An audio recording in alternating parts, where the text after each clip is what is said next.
Welcome back, everyone. Sergeant Tony Kuhn's with us today from the Lima Highway Patrol. We're talking about distracted driving. And, I always think texting and phone and that kind of thing, but there's kind of a myriad of things that can take your eyes off the roads, right? Oh, absolutely. Everybody thinks of texting right away, and texting is important to stay away from when you're driving, but there's far other things that can take your eyes off the road or hands off the wheel or even just your focus off the road. So. Yeah, you bring up, because we talk about three main things, and I always think eyes off the road, and you said hands off the wheel, and then there's this other that's kind of a cognitive thing where we're just not paying attention, right? Oh, absolutely. We handle crashes where people are just emotionally distraught.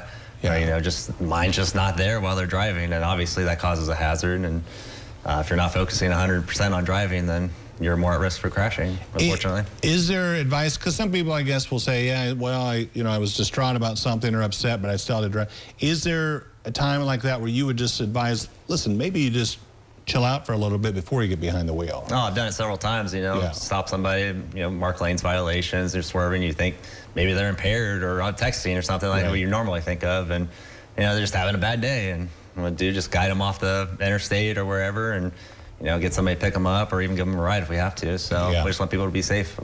The other thing I think about, too, is I'm probably guilty of is having music up too loud or people in the car that you're just chatting with. I mean, sometimes it's tough to do because if you got people in the car, I guess you don't want to ignore them. But are there ways to kind of ignore some of that stuff? Like I said, just as long as your focus is on the driving part of it. Obviously, music too loud. There's audible things that you need to listen to while you're driving, especially lights and sirens. You want to be able to recognize those are coming, especially in an emergency situation. Yeah. But the talking is more about a distraction, I think. You're looking back, you're looking at who you're talking to. It's just normal reactions. So. If it's becoming a distraction, then, turn your focus back to driving. How big of a problem is distracted driving as far as what you've seen as a cause of crashes? Oh, it's huge. I think within a 4-year span, 2017 to 2021, I think it was over 64,000 crashes were just reported. Yeah. I would venture to say that's a way higher number than just that, contributing to distracted driving. So it's a huge problem. Just like anything else, we're trying to deter people from doing it and prevent these crashes from happening. And you got a little legislative help, I think it was like 3 or 4 years ago, where there are stricter enforcement now for distracted driving. Kind of give us a sense of, if you catch someone doing things that would fall under that category, what can you do?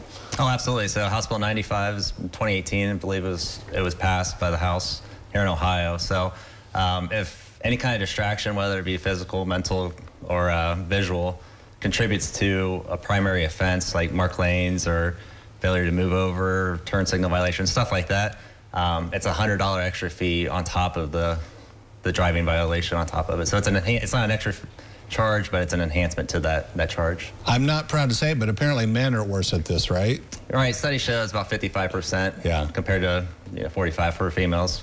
Yeah. When you see people, distracted driving, you mentioned swerving over lanes, that kind of thing. Is that one of the biggest violations, or maybe crashes where you tailgate somebody and run in the back of them? Well, one of the big things with crashes, I see a picture right there, is a sure clear distance where, somebody's hitting from the rear end. That happens way too frequently with distraction. You look down just for a second or two, and next thing you know, you look up, somebody braked to turn, and they're hitting the rear end of them. So. Yeah, and it's surprising, too. You think you're looking down for a second, but the distance you can travel is pretty remarkable, isn't it? Oh, absolutely. There's studies show that average time to read a text is 4.6 seconds.